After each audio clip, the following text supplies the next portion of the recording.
영국의 역사학자 이에치 카는 역사란 무엇인가라고 하는 세계적으로 아주 유명한 책입니다. 역사는 해석이다라고 그렇게 강조를 합니다. 역사란 현재의 눈을 가지고 과거의 사건을 해석하는 것이다. 이거를 매우 강조하면서 역사가의 임무는 기록하는 것이 아니라 해석하는 것이다. 평가하는 것이다. 라고 그렇게 강조를 합니다. 아주 유명한 문장입니다. 역사란 무엇인가? 라는 질문에 대한 나의 첫 번째 대답은 역사란 역사가와 그의 사실들의 끊임없는 상호작용 과정, 현재와 과거 사이의 끊임없는 대화이다. 아주 유명한 문장인데요. 역사는 역사가가 과거의 사건을 선택을 합니다. 실시간 중계하듯이 모든 것을 기록할 수는 없습니다. 여러 가지 사건들 중에 여러 가지 사실들 중에 선택을 하는데 그 역사가가 선택을 하죠.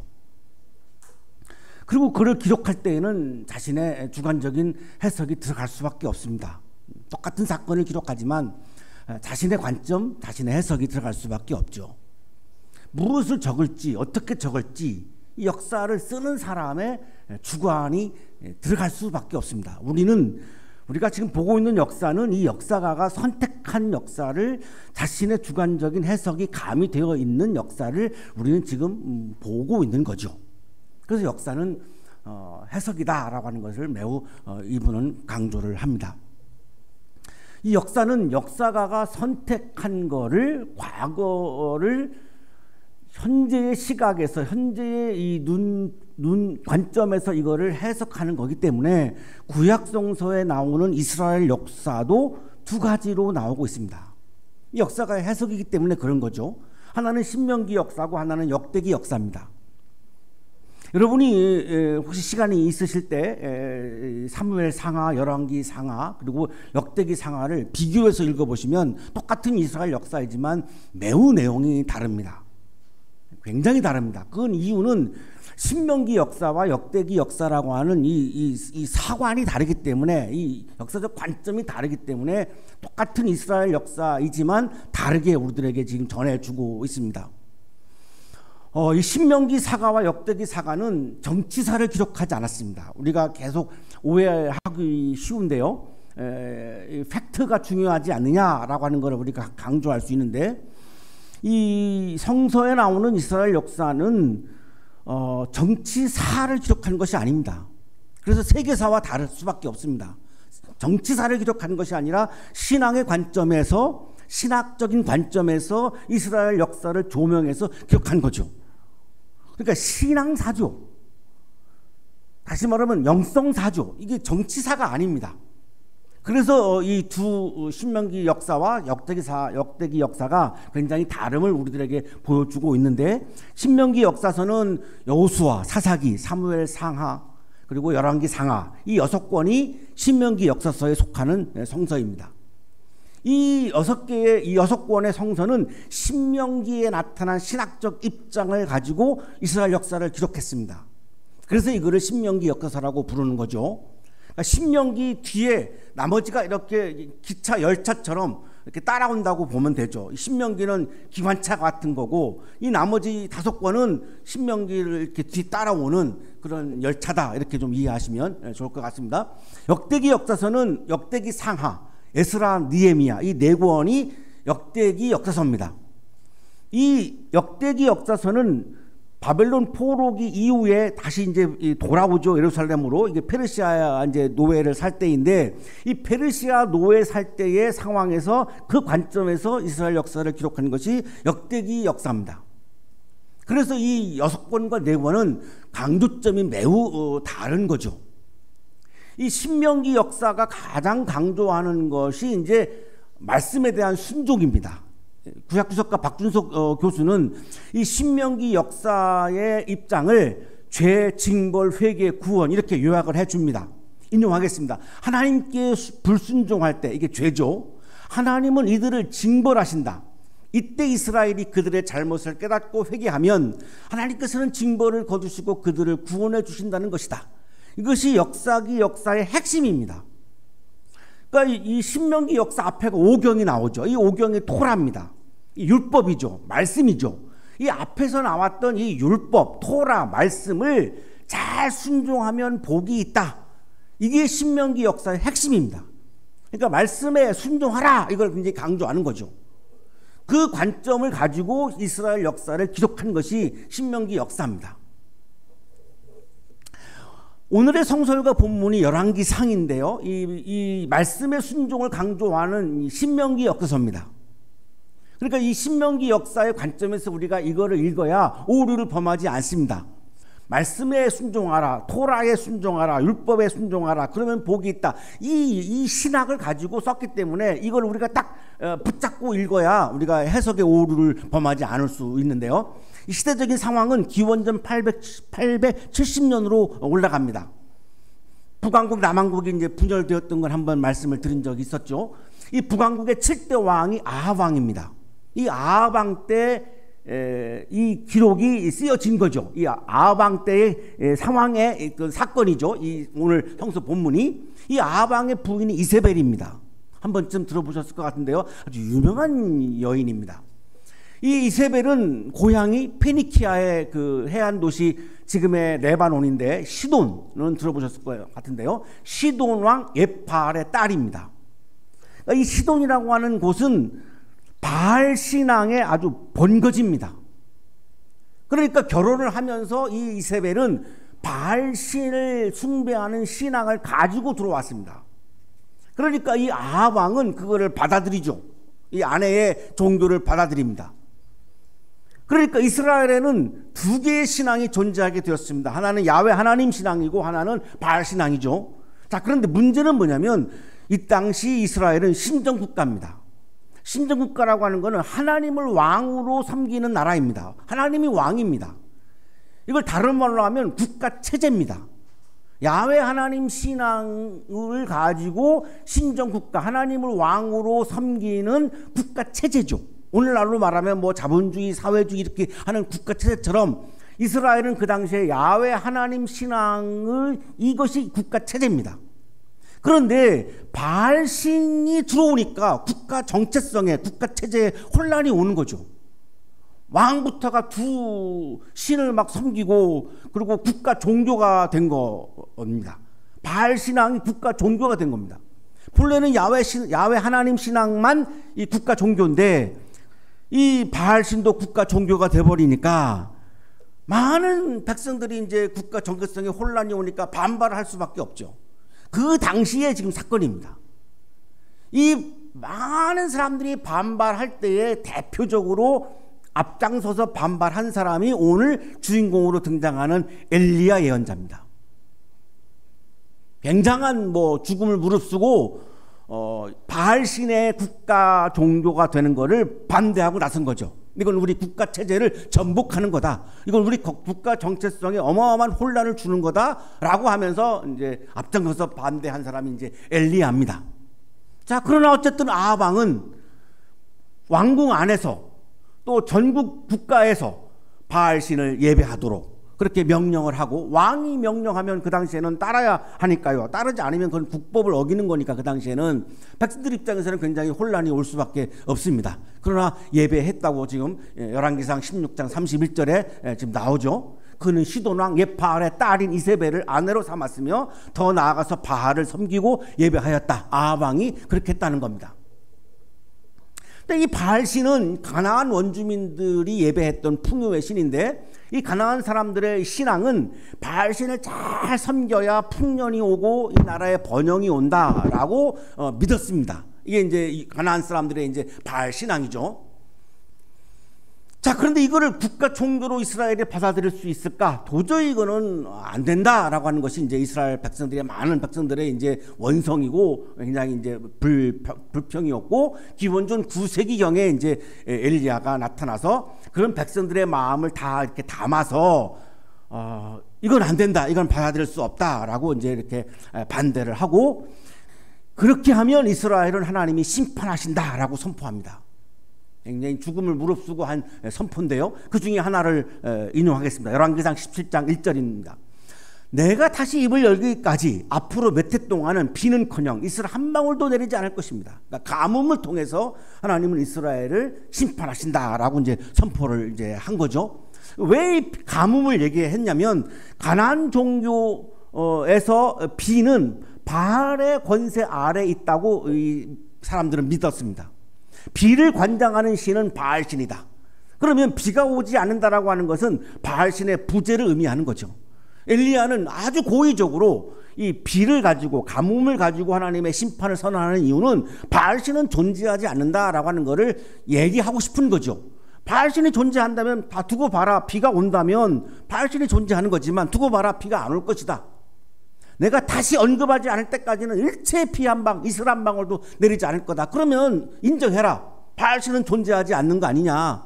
그런데 아방 당신은 어떻게 바알 신앙을 국가 종교로 선택할 수 있느냐라고 굉장히 지금 항의하는 거죠. 나중에 이제 이세벨이 하나님의 예언자들을 학살하기 시작합니다. 불편하니까 자꾸 엘리야처럼 자꾸 이렇게 이야기하니까 불편하죠, 왕으로서는. 그래서 하나님의 예언자들을 학살합니다. 이 학살하기 바로 직전에 사건이 오늘의 성서 본문입니다. 하나님께서 이 엘리야에게 학살하기 직전에 도피하는 곳을 알려주신 겁니다. 여기로 도피하라고 말씀해 준 거죠. 오늘 9절인데요. 이제 너는 시돈에 있는 사르밧으로 가서 시돈에 있는 사르밧으로 가라라고 하나님이 엘리야에게 말씀하신 겁니다. 지도를 보시면 시돈과 두론을 많이 들어보셨을 거예요. 예수님 시대에도 계속 복음서에도 나오기 때문에 시돈과 두론은 갈릴리에서 서쪽에 해안가에 있는 도시입니다. 여기가 이제 페니키아죠. 원래는 이 알파벳을 발명한 페니키아의 도시인데 이 시돈과 두로 이 사이에 있는 도시가 사르밧입니다. 이 복음서에는 사렙다라고 나오죠. 사렙다. 이 사렙다 이제 그리스어로는 사렙다고 우리 구약 성서에서는 지금 사르밧이라고 이렇게 표현하고 있고 현재로는 레바논 영토에 속해 있는데 사라판드라고 하는 지명을 가지고 있고 지금 보시는 사진이 현재 이 사르밧의 현재의 모습입니다. 예, 큰 도시는 아닌 것으로 그렇게 보이죠. 예. 자, 그런데 이 시돈 사르밧은 이세벨의 고향입니다. 바알 신앙의 아주 본거지죠. 거기로 가라고 하는 것은 조금 이성적으로 납득하기 어렵죠. 얼마나 위험하겠습니까?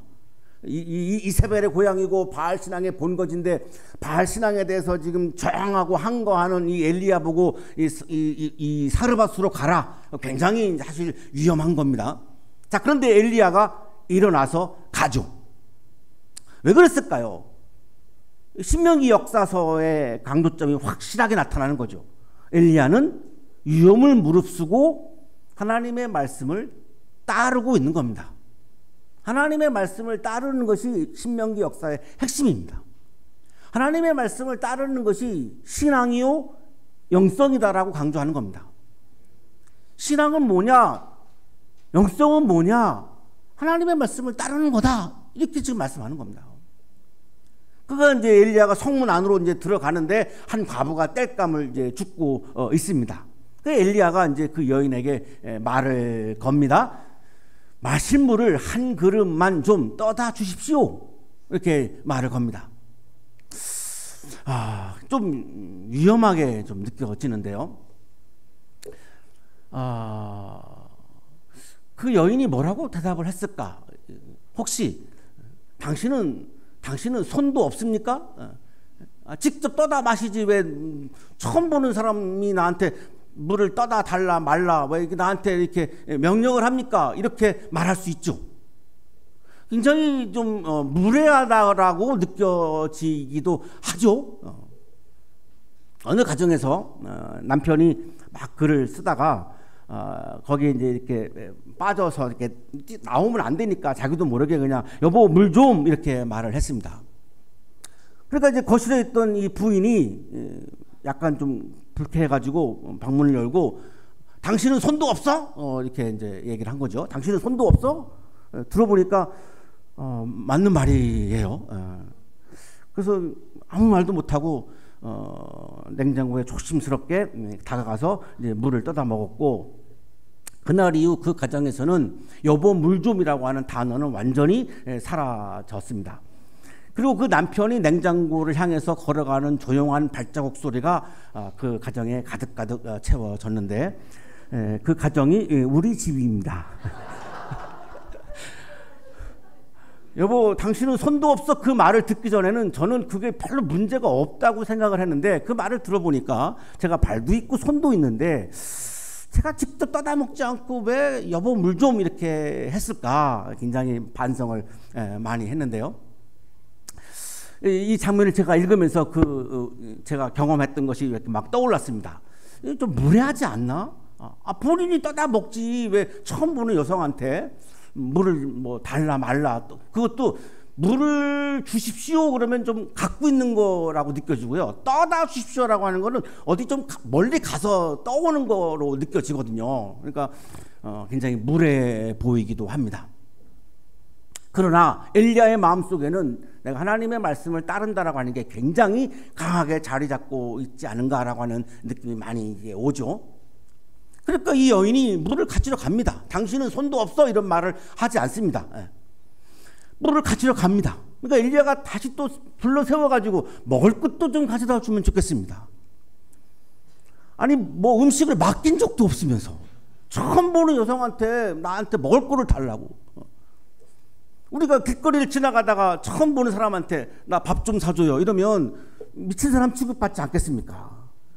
참 이게 쉬운 일이 아닌데 먹을 것도 좀 가져오 주십시오. 굉장히 염치 없다라고 느껴질 수 있습니다. 또 반대로 염치 없는 부탁을 한다면 엘리야 입장에서는 굉장히 자존심이 상할 수도 있는 겁니다.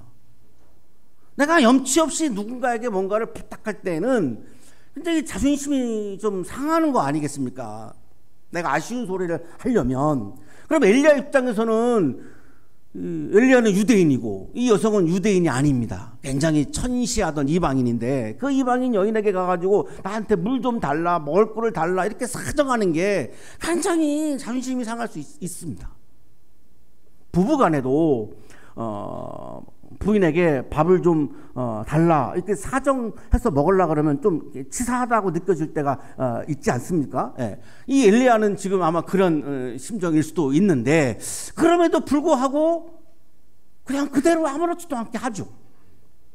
그냥 엘리야는 그냥 하나님의 말씀하신 대로 그냥 하는 겁니다. 네가 사르밧으로 가라. 그럼 한 여인이 너에게 먹을 거를 줄 거다 이런 말씀을 주셨기 때문에 그냥 그 말씀을 그냥 그대로 그냥 따르고 있어요. 뭐 자존심인지 염치인지 뭐 이런 거 다 뭐 예인이 이런 거 하나도 안 따지고 오로지 그냥 하나님의 말씀만 지금 따르고 있는 거죠.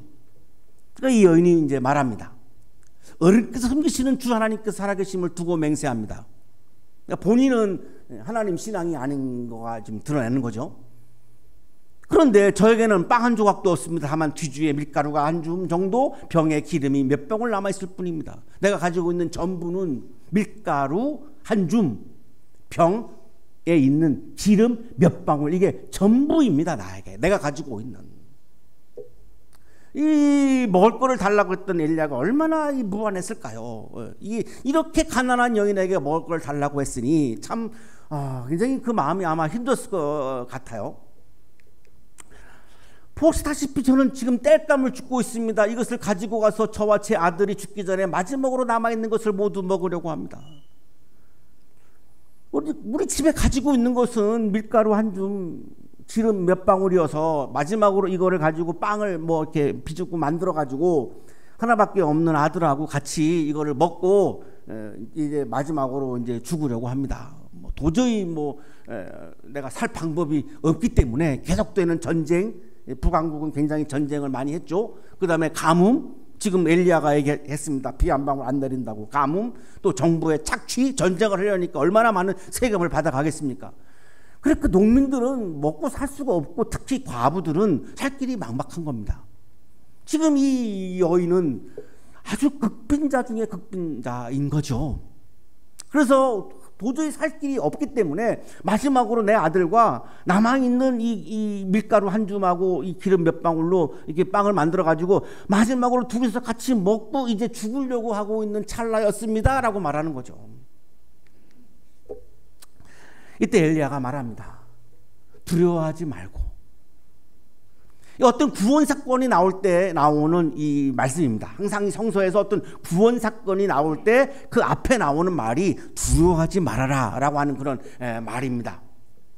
두려워하지 말아라. 방금 말한 대로 하십시오. 방금 말한 대로 하십시오. 남아있는 그 밀가루하고 그 몇 방울 안 되는 기름 가지고 빵을 만드십시오 라고 하는 겁니다. 그리고 같이 먹자라고 하는 겁니다. 방금 당신이 말한 대로 하십시오 라는 거죠. 그리고 이렇게 엘리야가 말씀하죠. 주님께서 이 땅에 다시 비를 내려주실 때까지 그 뒤주의 밀가루가 떨어지지 않을 겁니다. 남아있는 마지막 한 줌 밀가루 가지고 빵을 해 먹어도 그 밀가루가 떨어지지 않을 것입니다. 몇 방울 남아 있어서 그거 갖고 마지막 빵을 만들어 먹었는데 병에 기름이 마르지 않을 것입니다. 당신은 그거를 마지막 양식이라고 생각했지만 나는 일용할 양식이라고 생각합니다. 하나님은 이 시간에 우리에게 이 세 사람에게 일용할 양식을 주실 것이고 그 일용할 양식은 내일도 모레도 끊임없이 우리에게 일용할 양식을 주실 것입니다. 마지막 양식이 아니고 일용할 양식입니다. 설교 원고를 쓸 때는 생각이 안 났던 멘트인데요. 마지막 양식이 아니고 일용할 양식이다. 굉장히 이걸 쓸 거 그랬습니다. 굉장히 좋은 말인 것 같은데. 그랬더니 이 여인이 가서 엘리야의 말대로 합니다. 그러고 나서 이 여인과 엘리야가 여러 날 동안 계속해서 먹습니다. 밀가루가 떨어지지 않고 기름이 떨어지지 않고 일용할 양식을 매일같이 먹습니다. 자, 이 여인이 어려웠던 점이 하나 있죠. 이 엘리야가 그렇게 말하면서 나에게 먼저 주고 그 다음에 아들에게 줘라 이렇게 말을 했어요. 참 그것도 어떻게 보면 참 염치. 아이가 먼저잖아요. 항상 어린이가 이게 위험이 왔을 때 살아날 때에도 어린이 여성 먼저잖아요. 그러면 지금 막 굶어 죽는 상황에서 아이에게 먼저 먹을 거를 먹여야 되는 게 사실은 상식인데 엘리야가 나한테 먼저 가져오고 그 다음에 아이에게 줘라 그렇게 말했거든요. 그러니까 여인은 굉장히 받아들이기 어려웠을 거예요. 그러나 낯선 남자에게 먼저 음식을 주는 것이 힘들었지만 이 사르반 여인은 엘리야의 말대로 했습니다. 예언자 엘리야에게 먼저 먹을 거를 주고 그 다음에 아들에게 준 거죠. 그냥 엘리야가 말한 대로 한 거죠. 그랬는데 뒤주의 밀가루가 떨어지지 않고 병의 기름이 마르지 않고 하나님께서 엘리야를 시켜서 하신 주님의 말씀대로 그대로 그 말씀이 현실로 이루어집니다. 엘리야는 예언자로서 당연히 하나님의 말씀을 따라야 하는 사람입니다. 예언자가 하나님의 말씀을 전하는 사람이 하나님의 말씀을 따르지 아니하면 그 말씀의 설득력을 가질 수가 없죠. 이 설득력은 아리스토텔레스 같은 사람은 세 가지가 중요하다고 얘기하죠. 이게 로고스 그리고 파토스, 에토스 세 가지를 얘기하는데 이성적이어야 된다. 에토스, 감성이 그 안에 있어야 된다. 에토스, 거기 안에 도덕과 윤리가 있어야 된다. 자기 스스로의 실천이 있어야 된다. 이렇게 말을 하는데 그래야 그 말이 설득력을 얻을 수 있다라고 말하는데 예언자는 하나님의 말씀을 전하려면 에토스, 자기가 그걸 실천을 해야죠. 그래야지 그거를 전할 때 그것이 어필할 수 있죠. 그러니까 당연히 엘리야는 예언자로서 하나님의 말씀을 따라야 하는 사람입니다. 그건 너무나 당연합니다. 하지만 이 사르반 여인은 유대인이 아닙니다. 오랫동안 하나님을 섬기고 하나님을 예배해온 유대인이 아닙니다. 바알신을 예배하고 있는 본거지에서 생활하고 자라나고 태어나고 자라는 사람입니다. 그러니까 이 여인이 하나님의 말씀을 따른다라고 하는 것은 쉬운 일이 아니죠. 얼마나 굉장히 문화도 다르고 이 신앙의 체계도 다르고 굉장히 많이 다를 텐데 내가 하나님의 말씀을 따른다라고 하는 게 굉장히 낯선 일이고 쉽지 않은 일이죠. 믿기도 어렵고 이해하기도 어렵고 납득하기도 어렵고 정말로 이게 쉽지 않습니다. 자, 근데 이 사르반 여인은 하나님의 말씀을 그대로 따라서 합니다. 이 여인은 다른 건 몰라도 하나님의 말씀을 따르는 영성을 소유한 여인임에 틀림이 없습니다. 이 신명기 역사는 뭘 강조할까요? 이 사르밧 여인은 유대인도 아니다. 어떤 율법학자도 아니다. 예언자도 아니다. 제사장도 아니다. 하나님 앞에서는 신분이 중요하지 않다. 유대인이냐 이방인이냐 인종도 중요하지 않다. 목사냐 장로냐 이런 직분도 하나도 중요하지 않다. 내가 교회에 얼마만큼의 헌금을 드렸느냐 공로도 하나도 중요하지 않다. 오직 하나님 앞에서 중요한 것은 하나님의 말씀을 따르는 영성이 중요한 것이다. 이걸 지금 강조하는 겁니다. 이게 신명기 역사의 핵심입니다. 이 사르밧 여인이 어떻게 하나님의 말씀을 따를 수 있겠습니까? 오랫동안 신앙생활 해온 우리도 쉽지 않죠. 우리가 살다 보면 하나님의 말씀을 따르는 것이 쉽지 않을 때가 많습니다. 그런데 이 여인은 어떻게 하나님의 말씀을 따를까요? 그러나 따랐습니다. 그것이 신앙이요 영성의 핵심이라고 지금 말씀하고 있는 거고, 하나님은 그거를 가장 중요하게 보신다는 거죠. 그래서 하나님의 말씀을 따르는 영성을 보시고 하나님은 그 여인에게 생명도 부어주시고 은혜도 부어주시고 기름도 부어주시고 밀가루도 부어주시고 그녀에게 풍성한 생명과 은혜를 부어주셨다라고 하는 것이 오늘 본문의 핵심입니다. 칼 마르트는 두 번의 세계대전을 겪고 또 심한 빈부의 격차로 많은 사람들이 기아로 죽어가는 상황, 생태계를 파괴하는 현실, 이거를 목도하면서 너무나 우리 인간이 악하다라고 하는 것을 발견합니다. 왜 우리 인간이 이렇게 악해졌을까? 마르트는 하나님으로부터 멀어졌기 때문이다라고 이제 간파합니다. 인간이 악해지는 이유는 하나님으로부터 멀어졌기 때문이다. 그러면 이걸 해결하는 건 어떻게 해결할 건가? 전쟁, 기아, 생태계 파괴 어떻게 해결할 거냐? 하나님께로 돌아가는 거다. 이걸 가지고 신학을 전개한 신학이 하나님 말씀의 신학입니다. 악한 인간이 질적으로 차이가 있는 하나님을 접촉하는 방법은 하나님의 말씀으로 가능하다. 하나님을 만나는 통로는 하나님의 말씀이다.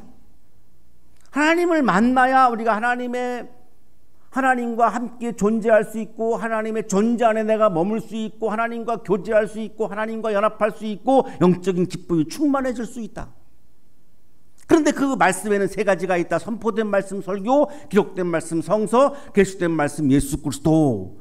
이 세 가지 말씀을 통해서 우리는 하나님과 가까워질 수 있다. 하나님과 가까워져야 우리는 악의 지배로부터 벗어날 수 있다. 그래야 이 전쟁의 문제, 기아의 문제, 생태계 파괴의 문제 등을 우리 인류는 해결할 수 있다. 인류여, 하나님의 말씀으로 돌아가서 하나님의 말씀을 따르시오. 이것이 칼 마르트의 그 핵심, 하나님의 말씀의 신학입니다. 사랑하는 한양 가족 여러분, 하나님과 멀어지면 우리는 나도 모르는 사이에 악의 지배를 받게 됩니다. 하나님과 가까워지는 길은 예수 그리스도, 성서, 설교를 통해서 하나님을 만나고 하나님의 말씀을 따르는 것입니다. 하나님께서는 말씀으로 존재합니다. 태초에 말씀이 계셨다.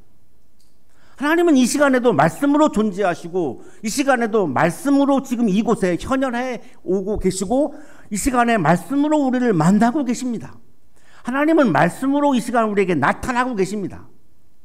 그래서 우리는 말씀을 통해서 하나님을 만날 수 있고, 말씀을 통해서 하나님의 존재 안에 머물 수 있고, 말씀을 통해서 우리는 하나님과 일치하고 연합할 수 있습니다. 그런데 하나님의 말씀을 따르는 것을 가로막는 것이 있습니다.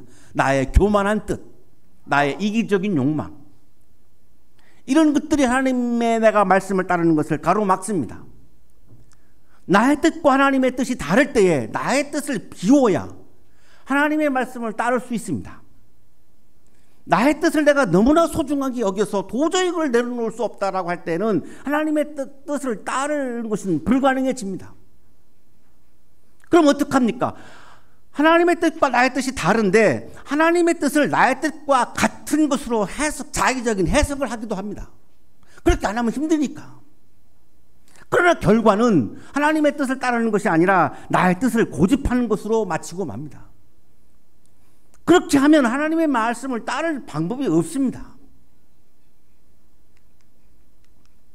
하나님의 말씀을 따르는 것이 쉽지 않습니다.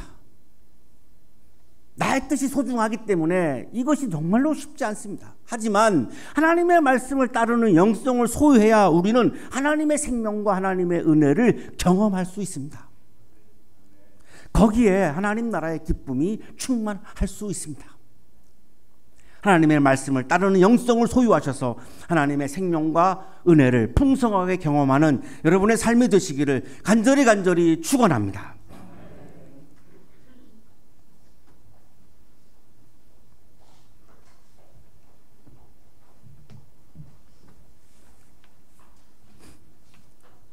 거룩하신 하나님께서는 말씀을 통하여 우리를 찾아와 주시고 말씀을 통하여 우리 앞에 나타나 주시고 말씀을 통하여 우리에게 복된 길을 인도해 주시지만